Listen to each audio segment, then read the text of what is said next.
people who weren't able to join. So please hit the Got It blue button if that's okay with you. And we'll get started. It is my pleasure to be here as part of the MASALA study team to present with Dr. Kandula. My name is Dr. Alka Kaneya, and I am the principal investigator from the UCSF site for MASALA. And I'm Dr. Namratha Kandula, and I'm the MASALA principal investigator at the Northwestern University in Chicago site. Great. So this is our first community forum for 2023, and we really are excited to do this, especially this month, because as you all may know, February is American Heart Health Month, and it's a very fitting month for us to, get together, since the goals of MASALA are to help us understand why there may be so much heart disease in South Asians and how we can prevent heart disease. So happy Heart Health Month to you. And the goals for today are we are going to spend about 30 minutes sharing some updates from our study, really focusing in on the new papers we've written about diabetes and giving you kind of a little bit of a broad view of what we've been learning with your participation in this study. And then we're going to spend a few minutes talking about new classes of diabetes medications that have been approved in the last 2 to 5 years. And it's a very exciting new turn in the management of diabetes. And we want to make sure you're all aware of these drug medication classes. And finally, we'll spend 15 minutes after the talk with Richa Jain leading us in a twin hearts meditation.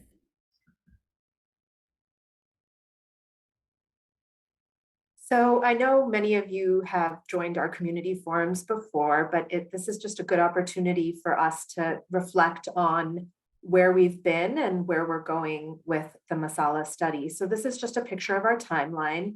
And as a reminder, the study is led by both Dr. Kaneya and me, and now Dr. Nadia Islam at New York University. And when MASALA was first established in 2010, we had 906 participants join at that baseline exam. And you'll remember that if you came in at that time, you received blood tests, a coronary calcium CT, an EKG, carotid ultrasound, and many people also had a glucose tolerance test. And then we received additional funding to try to understand the importance of people's social relationships, family, friends, community members, and how that affects people's health. And at that time, 770 people from our original cohort returned. And then a longitudinal study, I think it's important to recognize that we bring people back and we get to stay in touch with you and understand how people's health evolves. And so then 749 people came back for exam 2, where we did repeat blood tests, glucose tolerance tests, and a coronary calcium CT to see if people's health had changed, to try to understand what factors were associated with improved health or with health risks. And we're actually going to be able to talk about some of those results today, is what are we learning from these repeated exams. And then we received additional funding to increase the size of our cohort with 258 new participants in 2017. And those individuals had a very similar set of tests. Now, we're very excited that at this time, we've actually started our exam 3. It's hard to believe it's already been 2 years since we received funding for that. And many of you have come in for these additional tests. And this exam 3 is really focused on the function of our heart in terms of heart failure, our blood vessels, the health of our blood vessels. And so people are coming in for echocardiograms and specialized tests to look at their vascular and endothelial function. Now, if you haven't come in for exam 3 yet, that's because it's still underway. So you will be receiving an invitation or a phone call to come back for this. And so please, when we call you, come back, because it's really important for us to have as many people continue in this study. And then at the same time, we have received funding to recruit an additional set of participants for MASALA who have not been part of the study before. This is 600 Bangladeshi individuals and 550 people of Pakistani background. because in Masala, we had mostly people who were Indian, and we really wanted to understand the differences and the similarities of health of all the different South Asian groups. And so that study is happening at NYU in New York and also in the Chicago site. So we currently have over 1,000 participants, making this the largest cohort of South Asians in the US.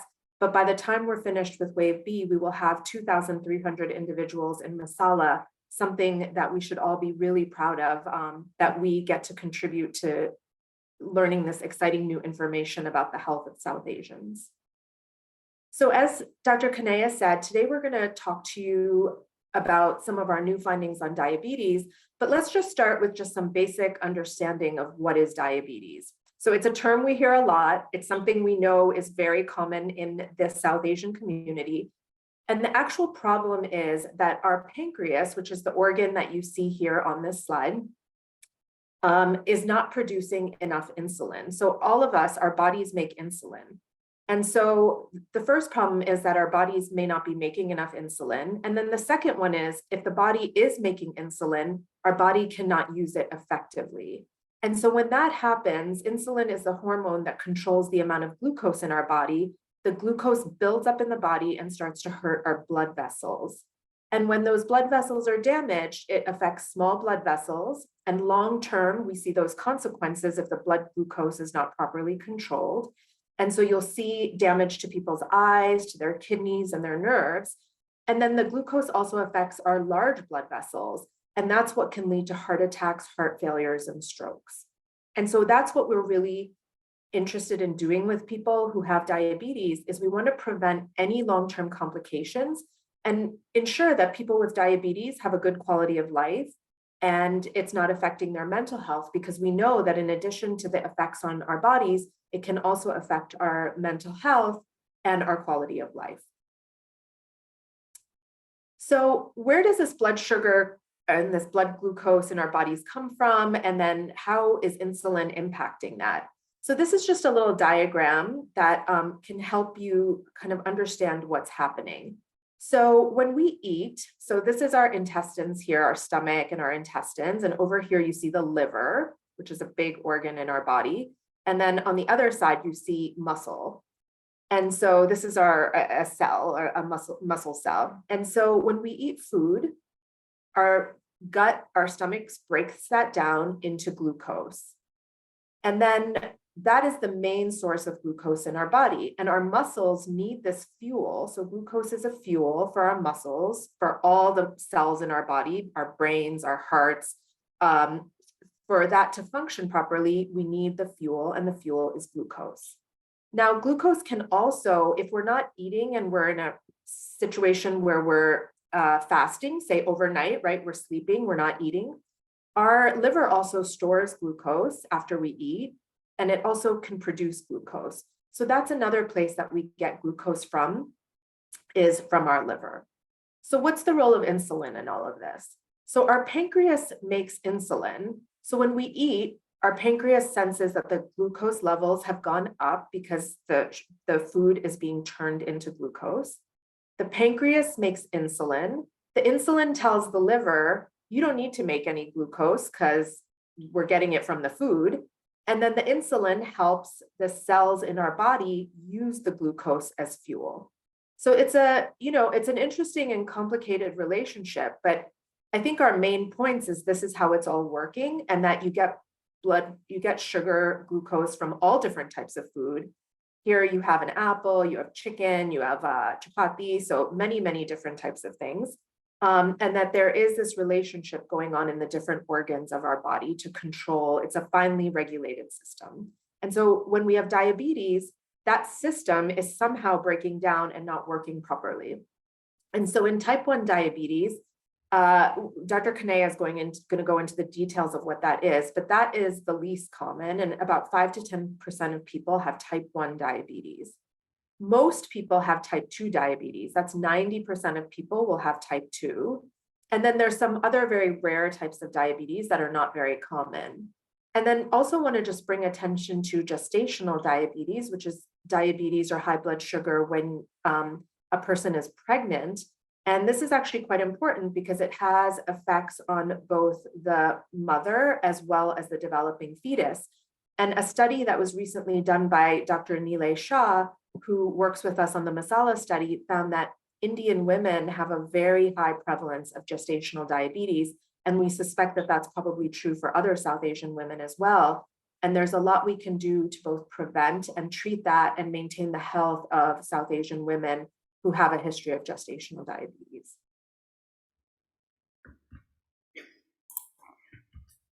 So going back to this figure that we've kind of made as a schematic, what happens when there is type 1 diabetes? Now, again, that's a more uncommon type of diabetes, affects about 5 or 10% of the population, as Dr. Kandula just reviewed.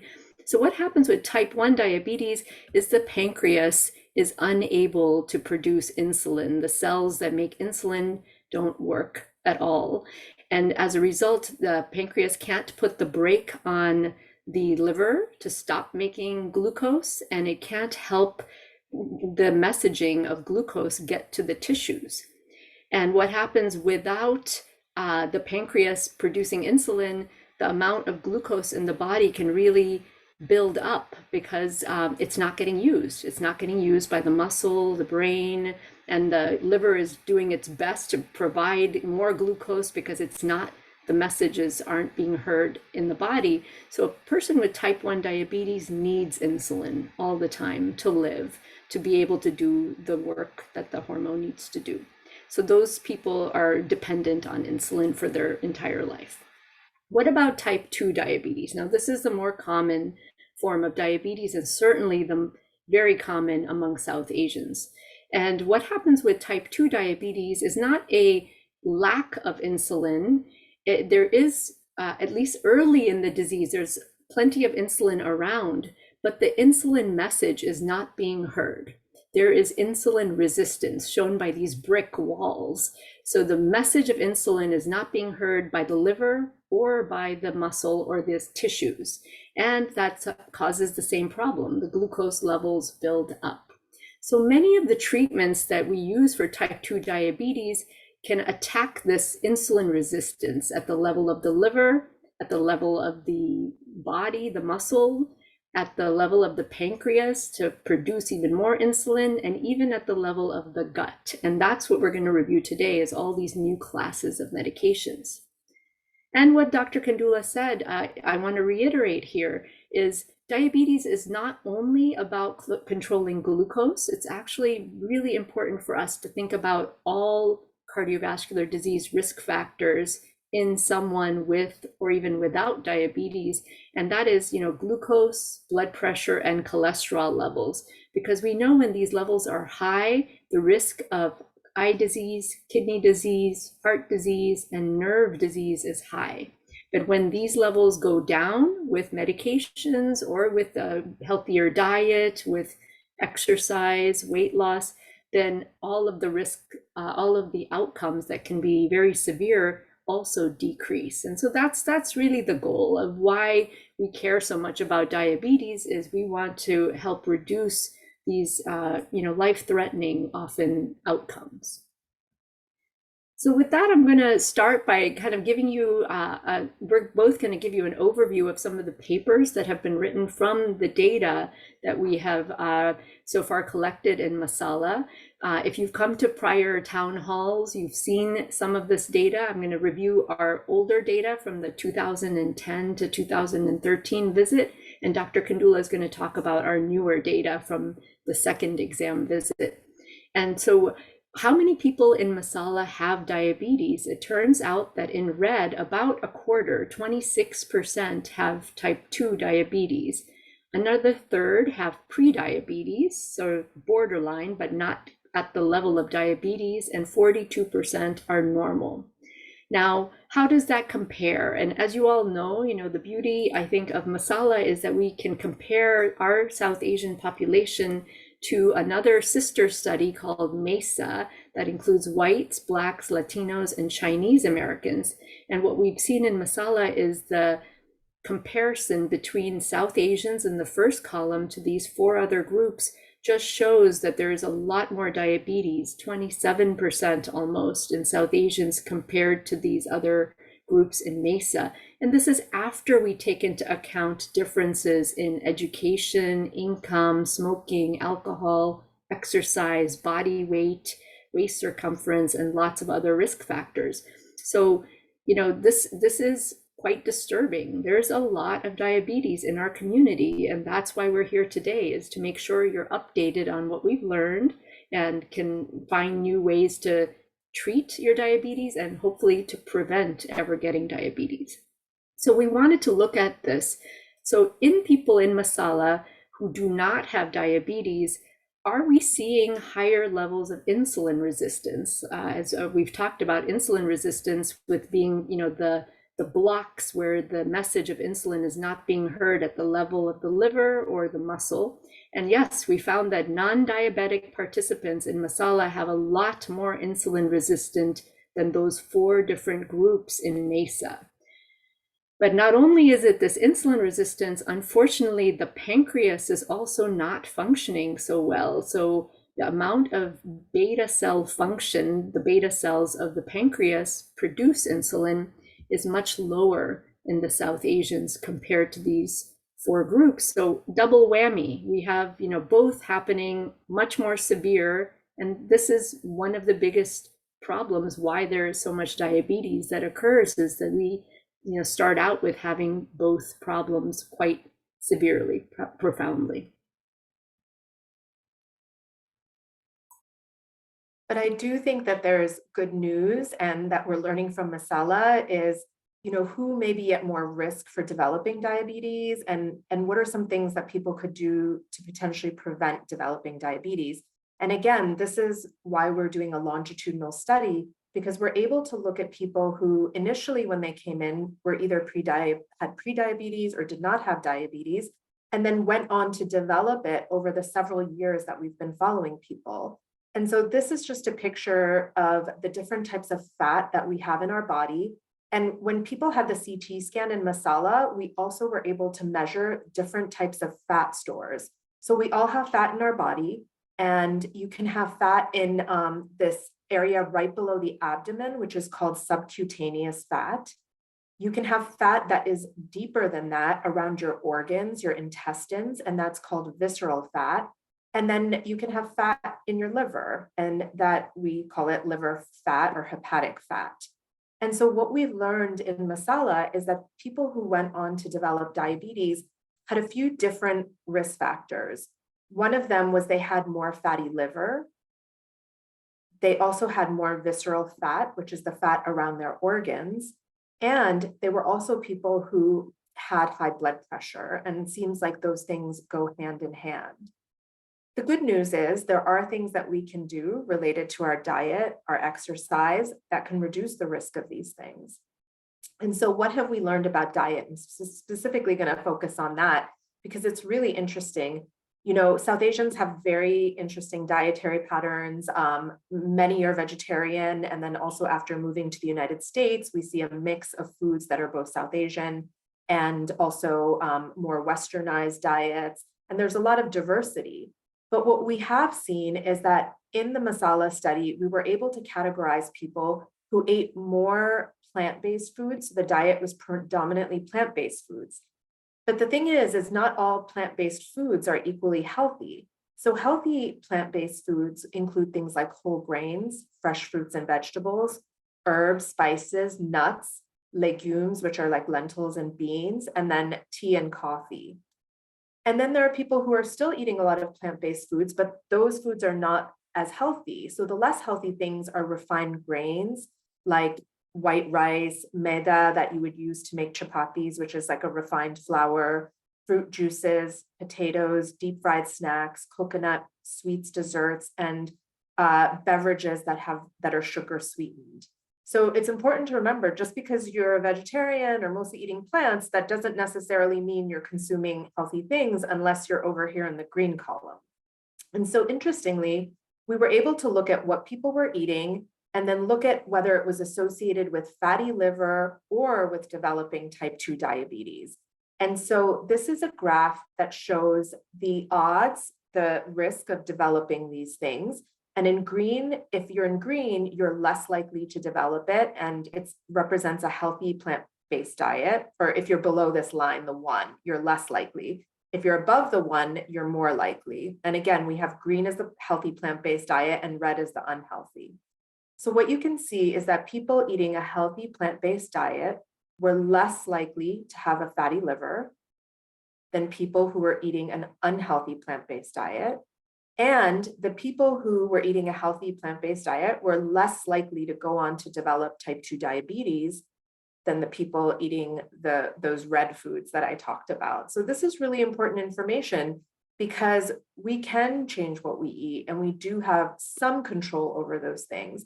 But this is something that we've learned from MASALA. And so we're very grateful for this type of information because we think that this is stuff we can act on and can improve the health of our community. Another paper that came out in the last few years that I think is really interesting and moves us towards the idea of recognizing that type 2 diabetes is just such a big term. And there's actually different types of type 2 diabetes, and that not everybody with type 2 diabetes is going to be treated the same or have the same exact complications. And so using the MASALA data and the sister study, the MESA data, we were able to identify 5 subtypes of type 2 diabetes. So there was a cluster of people who had type 2 diabetes, but they had developed it at an older age. There was a second cluster who had type 2 diabetes and had very high blood sugar or severe hyperglycemia despite being treated. There was a third cluster where people had type 2 diabetes and they had a very high body mass index or were obese. And then cluster 4 developed type 2 diabetes at a younger age. And then cluster 5 required insulin to be treated for type 2 diabetes. And remember, we had said that not all people with type 2 diabetes necessarily need insulin, but this group did require insulin. And so we looked at the distribution of these subtypes in the MESA study and the MASALA study. And what I just want to emphasize here is the blue and the yellow. So across these different groups, you can see that South Asians were less likely to have the cluster of people who developed type 2 diabetes at older ages, whereas in the Chinese group, that was very high. And that the South Asians actually had the highest prevalence of people with the severe hyperglycemia. So the high blood sugar group was most prevalent in the South Asian group. And so you may say, like, why does this all matter? And does it change anything about the way you might treat people or what you might do? And I would say, yes, the type of subtype matters and maybe is getting us closer to more of a type of personalized medicine or precision medicine. So for example, if somebody is in the severe hyperglycemia group, which is most common in South Asians, those people actually have the highest risk for heart disease. And so when I'm treating them, I'm a primary care physician, I may want to consider treating them with some of the newer medications that we have available, because those medications don't just control blood sugar, they've actually been shown to lower the risk for certain types of heart disease like heart failure and as well as kidney disease. So that's one of the reasons having this type of information could be useful. It actually changes treatment. The other group that we may treat differently is people who develop diabetes at an older age. When people have it at an older age, it's actually less aggressive. They're less likely to develop some of the bad outcomes related to the kidney disease or the eye disease that we've talked about or other things. And so I may treat that individual less aggressively because the more medication I put them on, the more risk there is for side effects like people falling, feeling dizzy, their blood sugar dropping too low. And because of that kind of information, it really does warrant a conversation between you and your doctor of trying to understand, what is the best treatment for you in this specific situation, depending on your age, and then also the risk factors that you may have.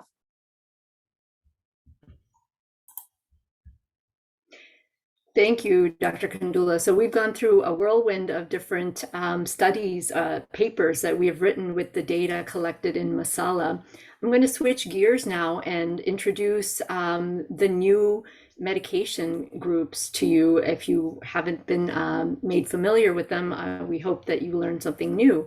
But when I first started medical school about 30 years ago, diabetes was really treated with two classes of drugs. So one was sulfonylureas, like glipizide, glucotrol, those probably sound familiar to some, and metformin or glucophage. And that's where they work, is sulfonylureas make your pancreas pump out more insulin.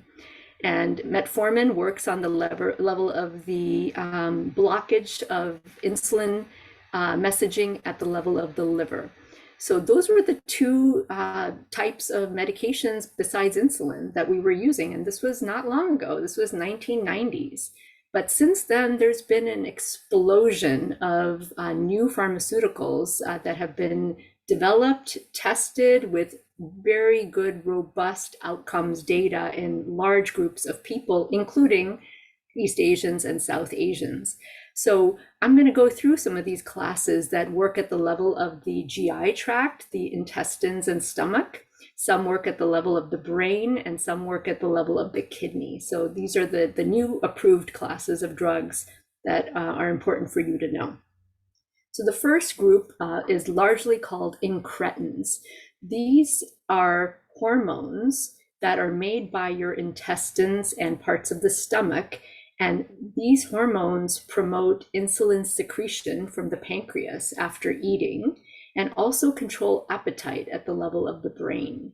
And the names of some incretin hormones you may have heard are GLP-1, CCK, GIP. And these have now been used in pharmaceuticals. So what are these medications? Now that I'm saying incretin, and that might be a new word you might not have heard, there's two big classes of drugs. DPP-4 inhibitors are a little bit older. They've been around for almost 10 years. And these are medications that end in gliptin. You may be familiar with sitagliptin. That's used very commonly. It's called, the trade name is Januvia. But there's many other gliptins that are available in the US as well as around the world. So DPP-4 is one type of incretin medication group, and the other type is relatively newer, and that's the GLP-1 agonists. They're mimicking what one of the hormones in the gut does. And these are the glutides. All of these, I got to give it to the pharmaceutical company. At least they make a life a little bit easier by staying, with the same suffix or prefix in each word. And so all of the glutides fall into this GLP agonist class. So semaglutide, you may have heard of, liraglutide. The newest one is tirzepatide. That's got a lot of press as well. So these are incretin groups. So what are the advantages of being on an incretin type of medication?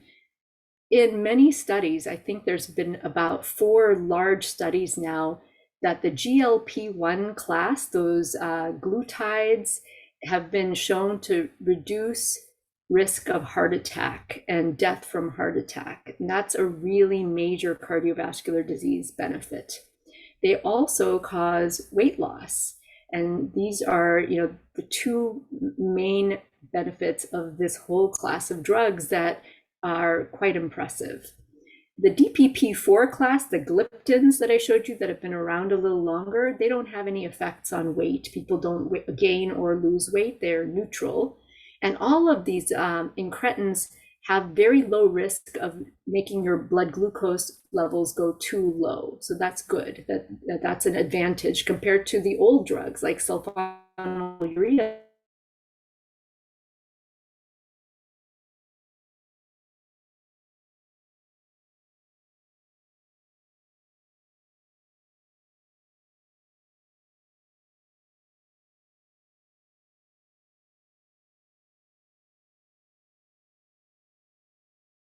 Thyroid cell overgrowth or cancer, and pancreatic cell cancer as well. Again, it is very, it it is very small risk, but it is there. So in someone who's already had thyroid cell cancer or pancreatic cancer, I would not recommend being on this whole group of medications. My internet is unstable, so I am going off video for a second. Hopefully it'll come back. So the next class of drugs I want to make sure you're aware of is called the SGLT2 inhibitors. This stands for the name of an enzyme, and it's very long, so you don't need to memorize what it stands for. But they work at the level of the kidneys. And what do? They prevent the body from reabsorbing glucose, and the kidney filters a lot of glucose in the blood, and these drugs prevent the kidneys from reabsorbing that glucose. Instead, the glucose goes out into the bladder and into the urine, and it's the way that this lowers glucose in the blood, is you're spilling more glucose out into the urine.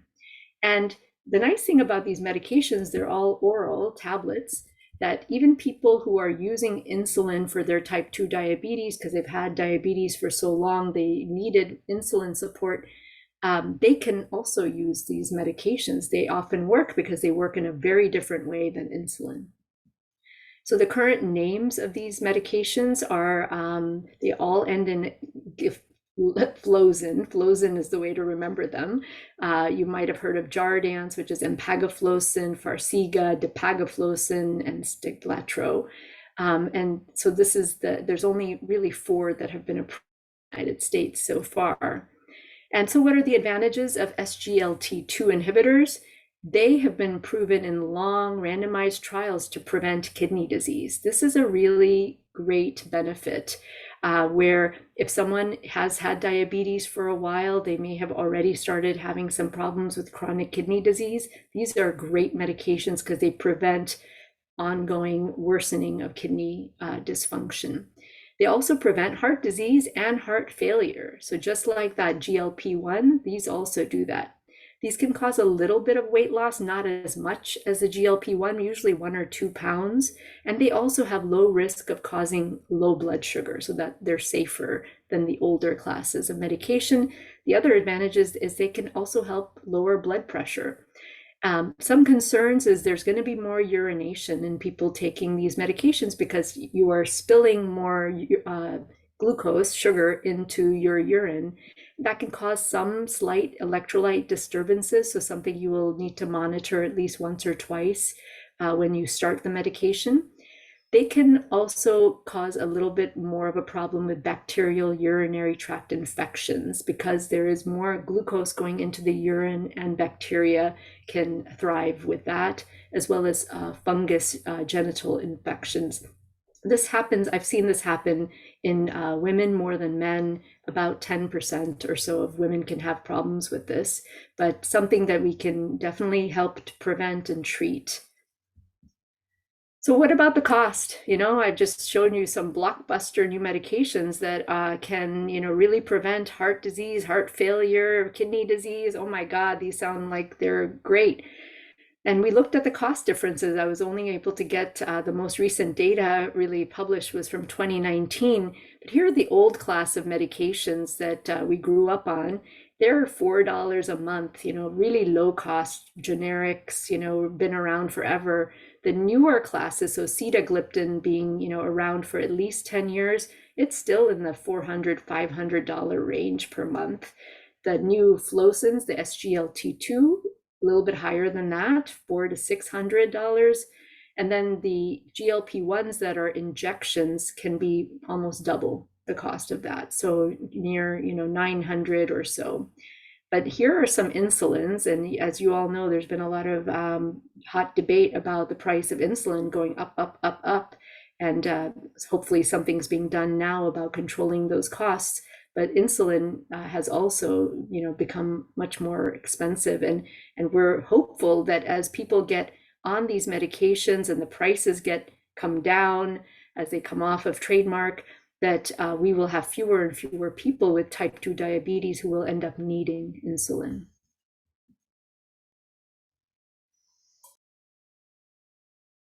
So another thing we just wanted to let you know about is there's some advances in how we measure our blood sugar, which I think makes it a little bit easier for people to do this and for the people who need to do this. So we're going to talk very briefly about glucose meters. Generally, you still have to prick your finger for the majority of people to get a glucose value. And often my patients ask me, do I need to be checking my blood sugar? Do I need a glucose meter?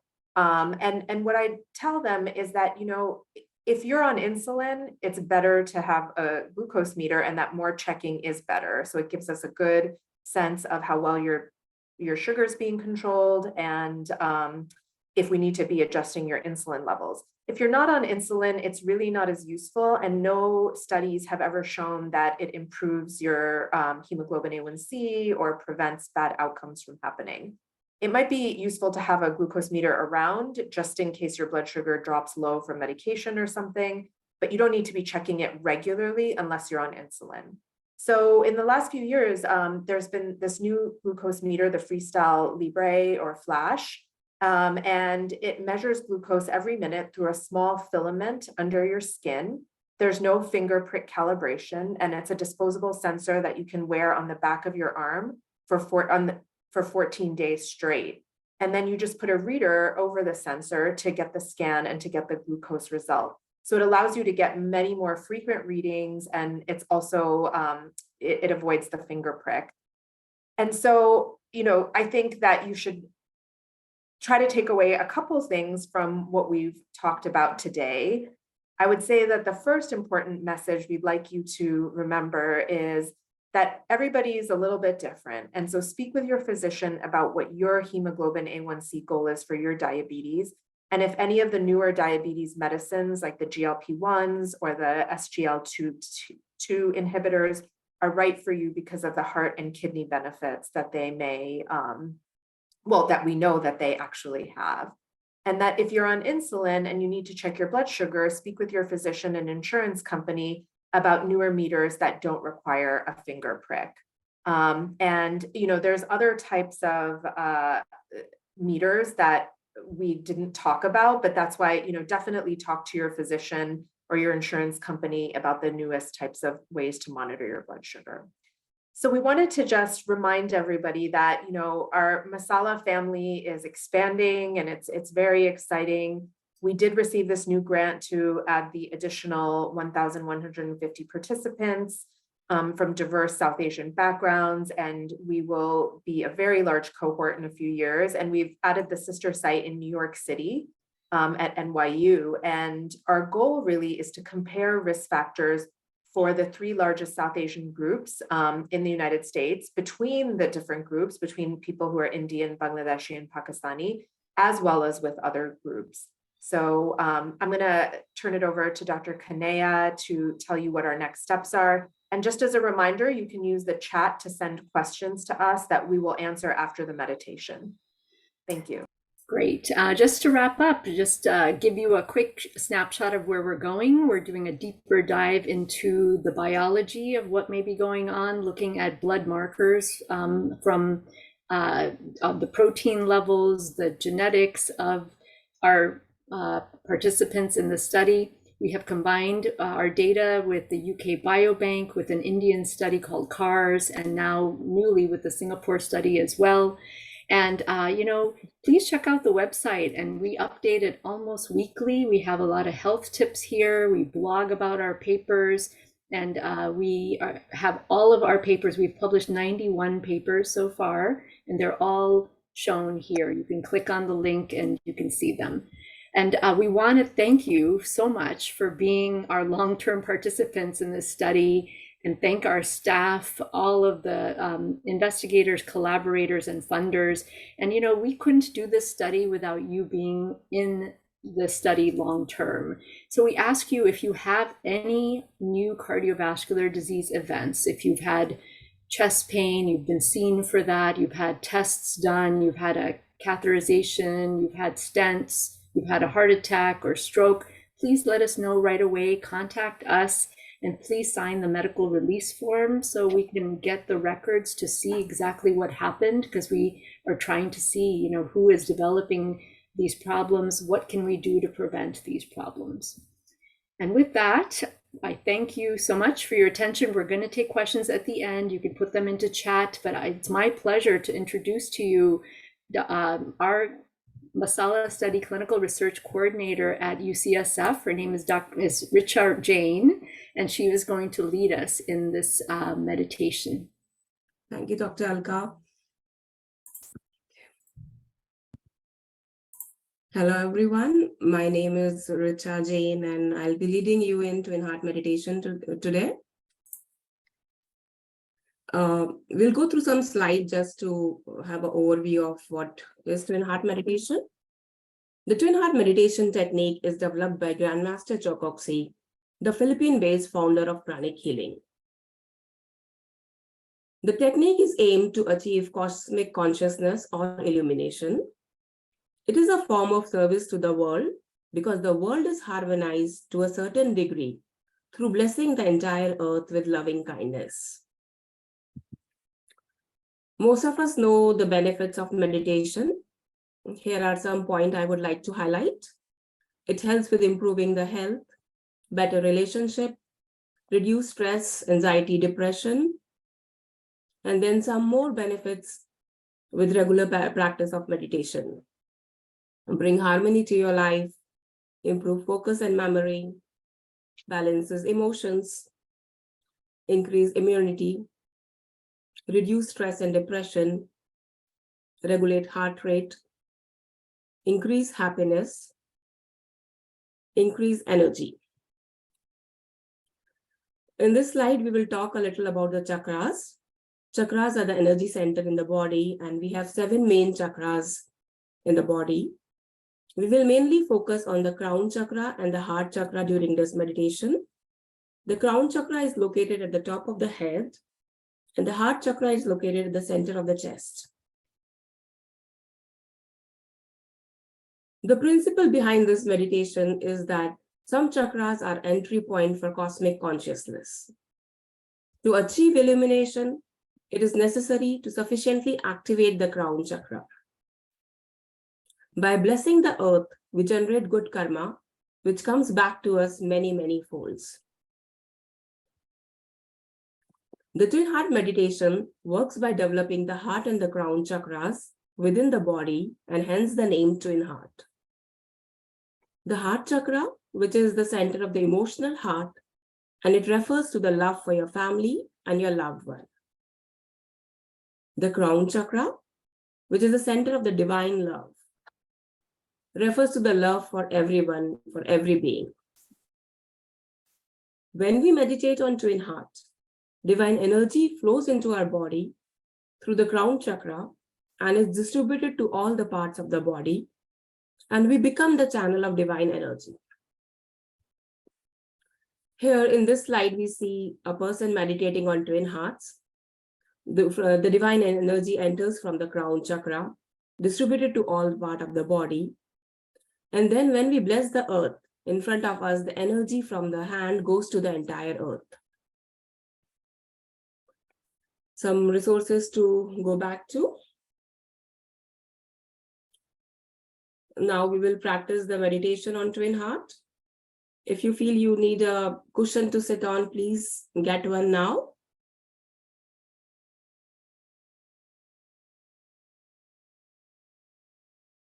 Sit comfortably on a chair or on the floor.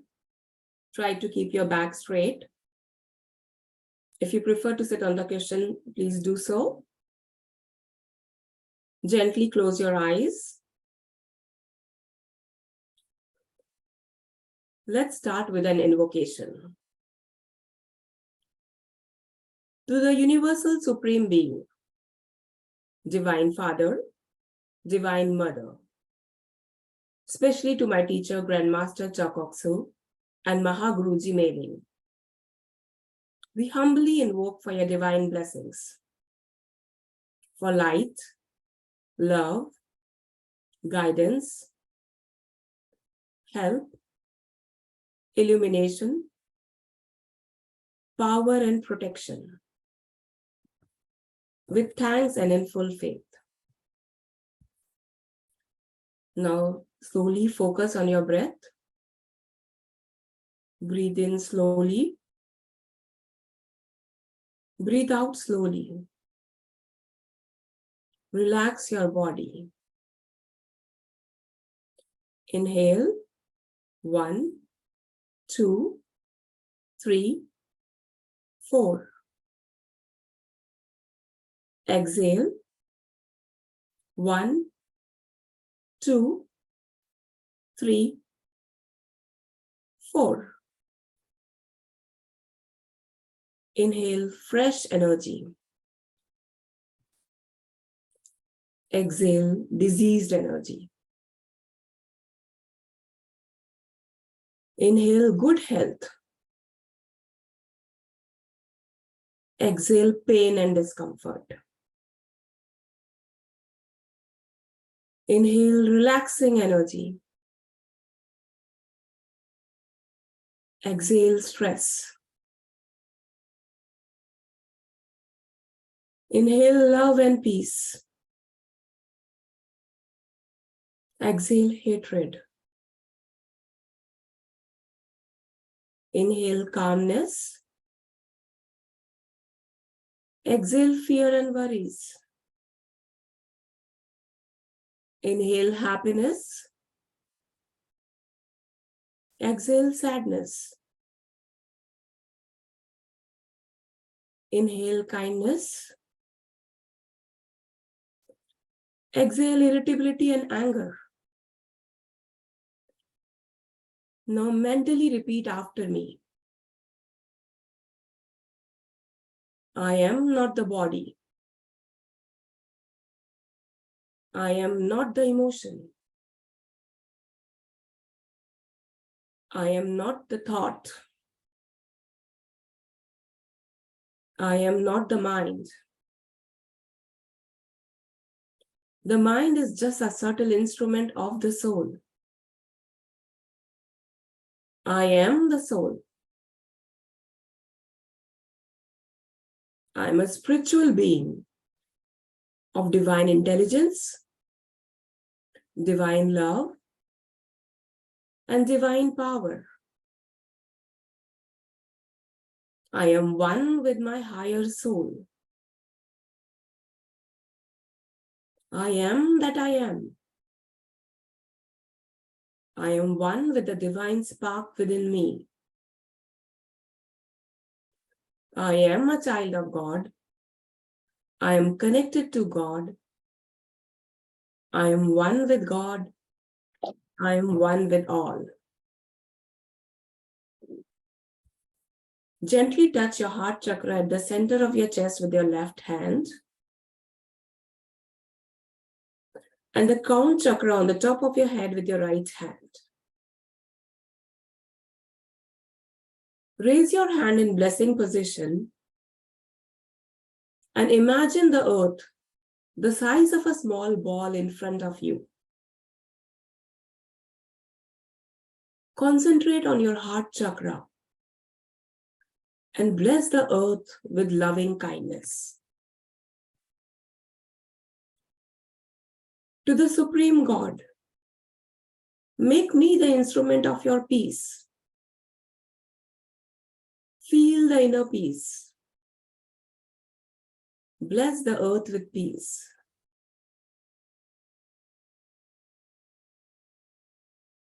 Where there is hatred,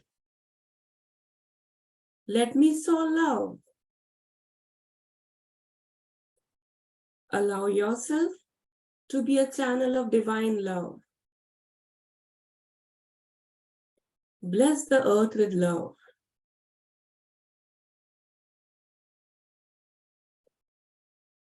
Where there is injury, pardon. Bless the earth with understanding, harmony, and peace.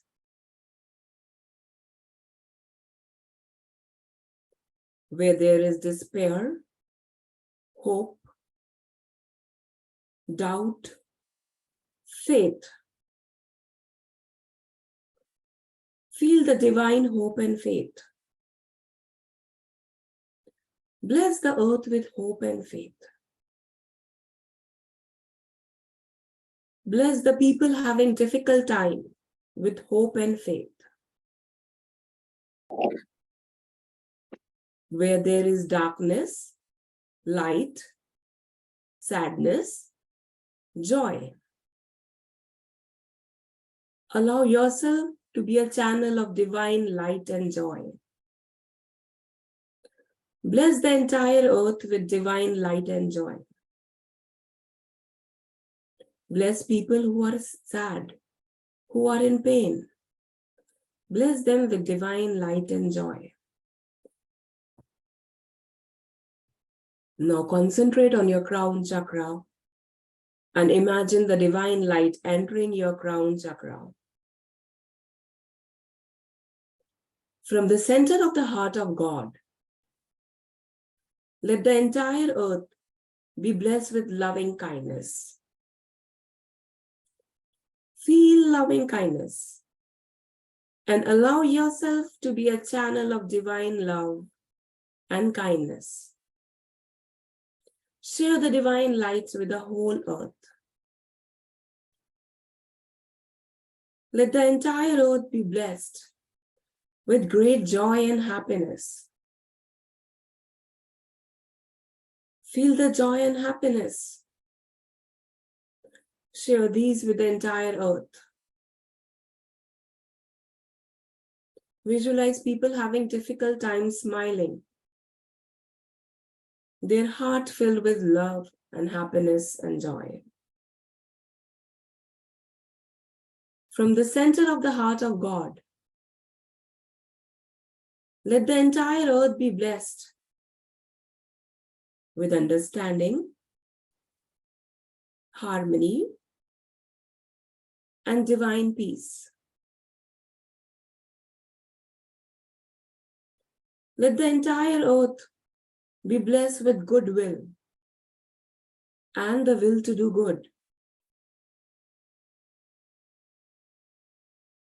Concentrate on both your heart and crown chakra and visualize the golden light from your hand going down to the small earth in front of you, filling the whole earth with love and light. From the center of the heart of God, let the entire earth, every person, every being, be blessed with divine love and kindness. Be blessed with divine sweetness, divine joy, with warmness, caringness, and tenderness. Let the entire earth, every person, every being, be blessed with inner healing, inner beauty, with divine bliss and divine oneness. Now put your hand down on your lap with the palm facing upward.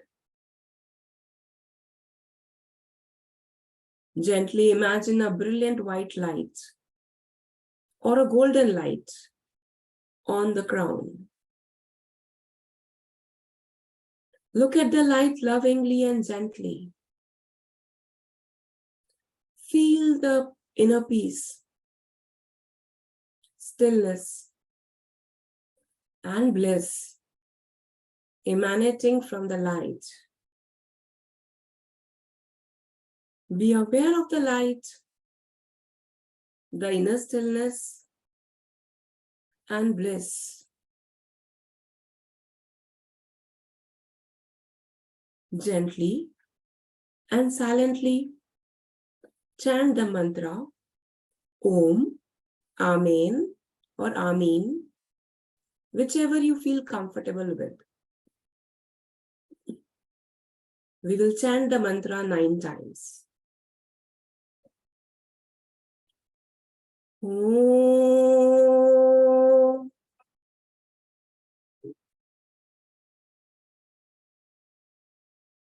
Om.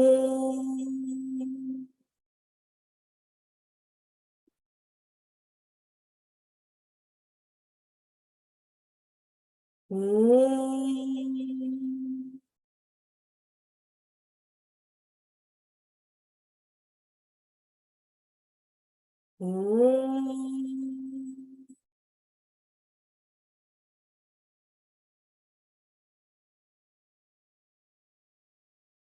Om.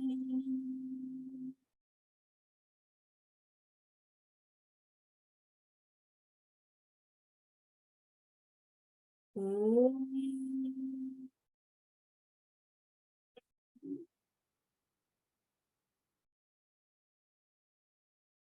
Om.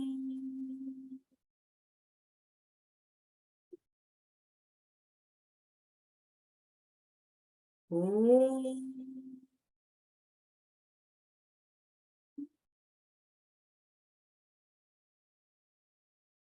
Om.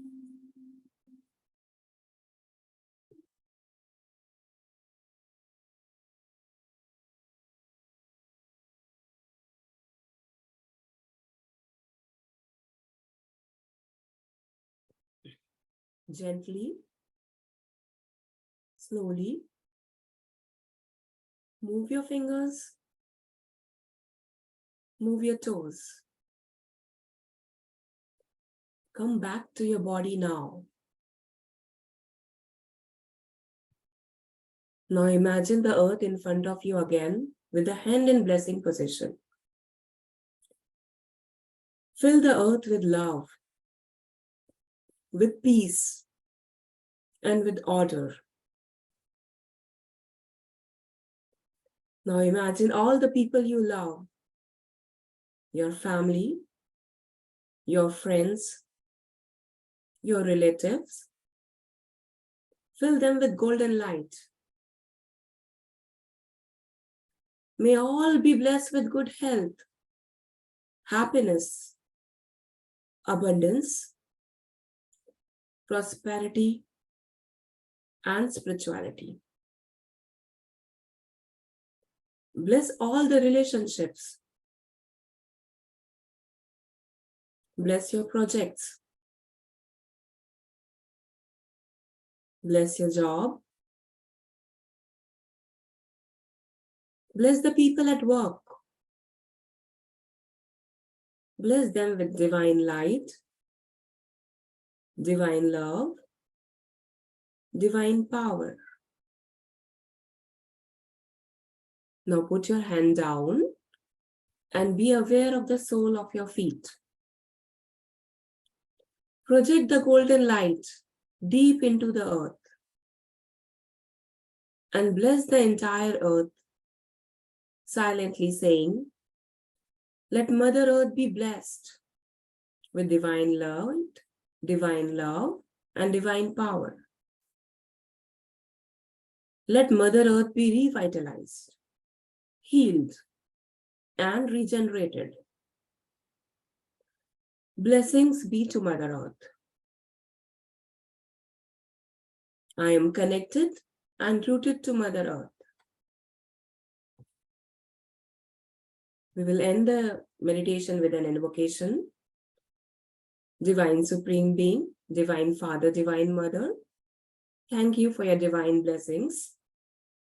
Thank you for your protection, guidance, help, and illumination. In full faith. Whenever you are ready, please open your eyes with a big, big smile.